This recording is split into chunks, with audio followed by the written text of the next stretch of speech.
Well, they did a good job of getting their guys some balls in space. Like, if, for instance, I thought that was a really good call by Kyle. We were in a 4-minute mode of trying to get to the quarterback, trying to create some confusion in the run game, and Kyle called the screen to Debo in that scenario. Hats off that, and they got us as far as, we're trying to sell out for the run, and they got us on a screen. So first of all, that happened, and which was accounted for a lot of the yards. And then I think it was just some uncharacteristic missed tackles. And so a tackle is kind of like when you drop a ball, right? And I'll put it on the offensive analogy. Like when you drop a ball, the analogy isn't just, or the coaching point isn't to say catch it, right? You tell them how to catch it, right? What went wrong, and so there were some fundamental things, whether it was us lunging at guys that were that are good with the ball in their hands. I think that happened a couple times. We didn't run up to the guy and break our feet down a couple times. We call that long stride, short stride. That happened a couple times, and it was just some uncharacteristic missed tackles by us, because in general, we're a top 10 team as far as missed tackle percentages. And so it was just a couple fundamental things we did. And then, like I said, Kyle did a really nice job of calling some plays in the right moments that got him some big yards as well. Thanks, Nick. Go ahead, Jeff, and then Rube. Nick, several players, James Bradbury among them, mentioned how some of the defensive calls had put the players in tough spots, and then they talked a lot about the notions and pre-snap and at the snap motions. A lot of which, everyone really knows about Shanahan's offense. So my question is, what could have been done in terms of the game plan coming in to combat against that?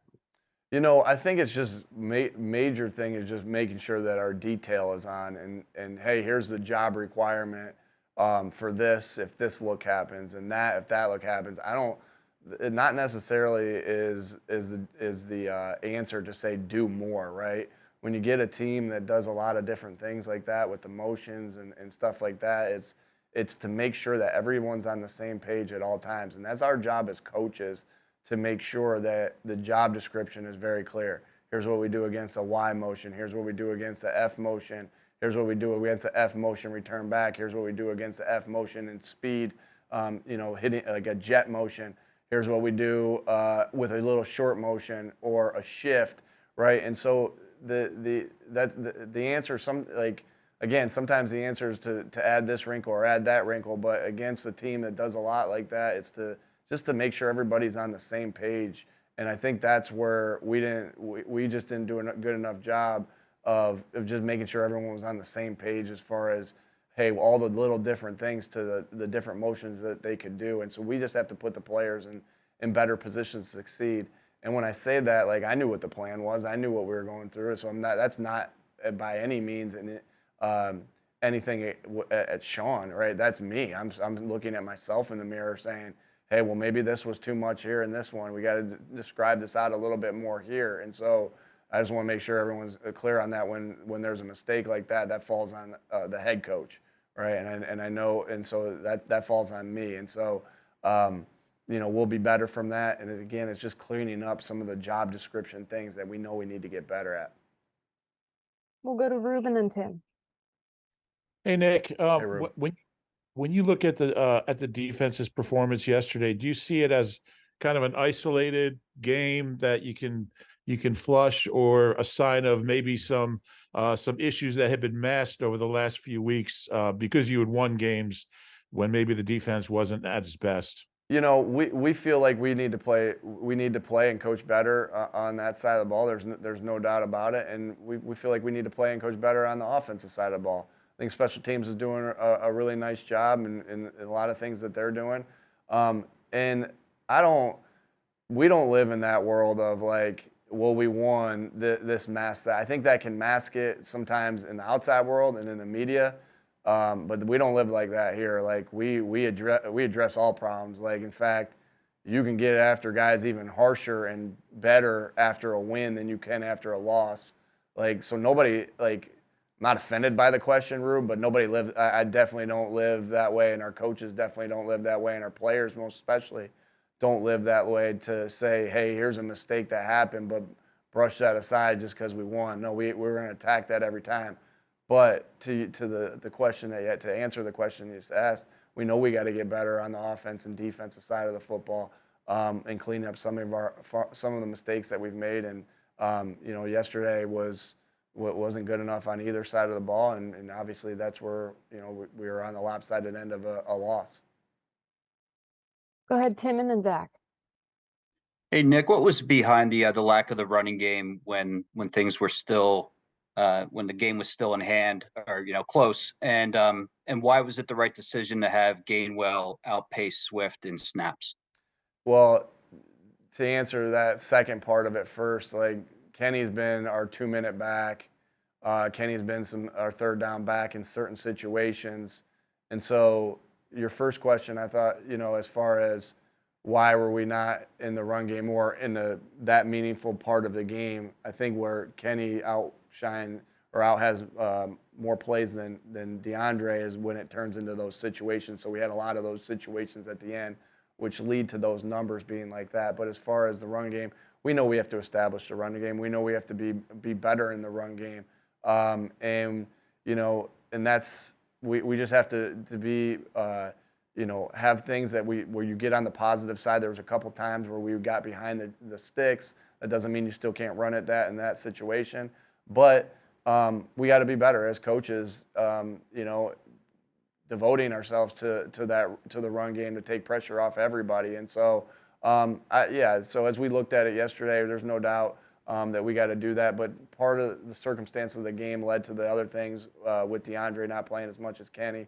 But we know to get to where we want to go, and really all we think about is this next game. But we have to be better better in the run game, and get more runs called, to take some pressure off everybody. So yeah, we got to do better there. Go ahead, Zach, and then Chris. Hey, good afternoon, Nick. You have a lot of connections in that Indy building. What work did you do, or what sense do you have of why it did not work out with Shaq Leonard there this year, and why do you think it's going to be different here?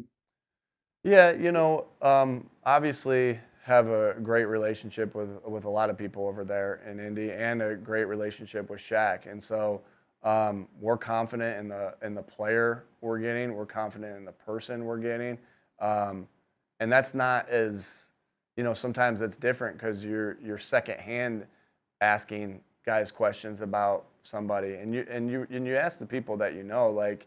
If I had never been in Indy, I'd still ask Shane, hey, what do you think? How can he help us, this and that? Well, I get to ask Shane that question. I get to ask some of their defensive coaches that question that I've worked with before, and I have my own feel of how the player is, right?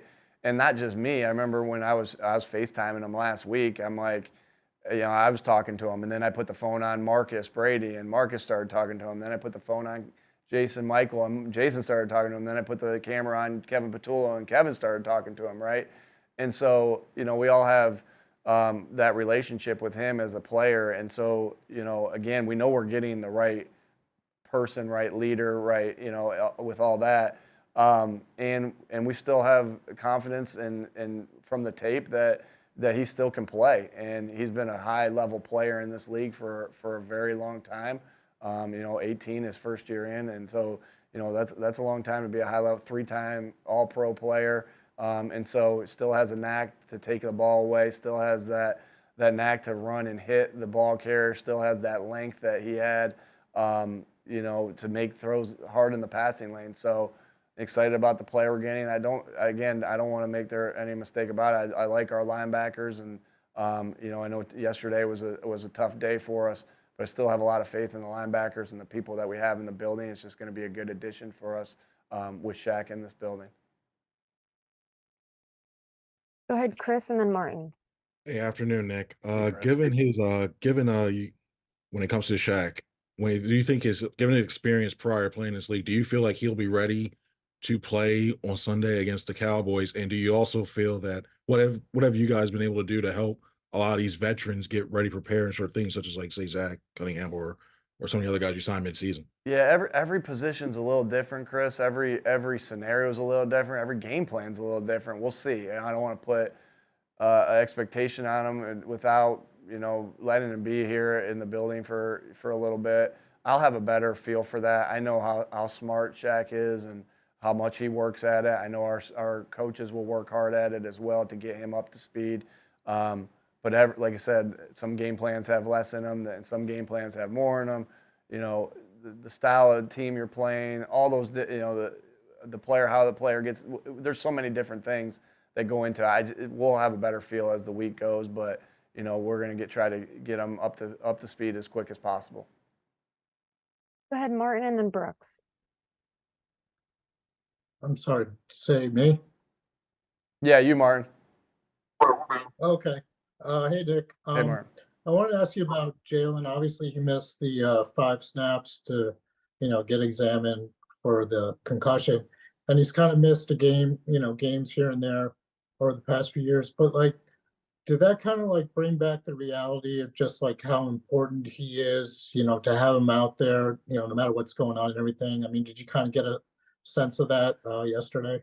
Yeah, I have a lot of faith in Marcus and the thing, and that he, he's a great backup quarterback for us. Obviously Jalen's our guy, and anytime he's not out there, you're concerned, right? Because of how good Jalen's been and the type of player he is. But again, that happens in this game, so I wouldn't say there was any sort of concern as far as, I just feel like anytime one of your best players is out, you think about that and you plan accordingly like that. But he was ready to go in 5 plays, so I don't think it had a lasting effect on us to say. Did I answer your question, Martin? I'm sorry, I don't know if I've answered your question completely. I got you. I saw you nod your head. Yeah. Go ahead, Brooks, and then Jimmy.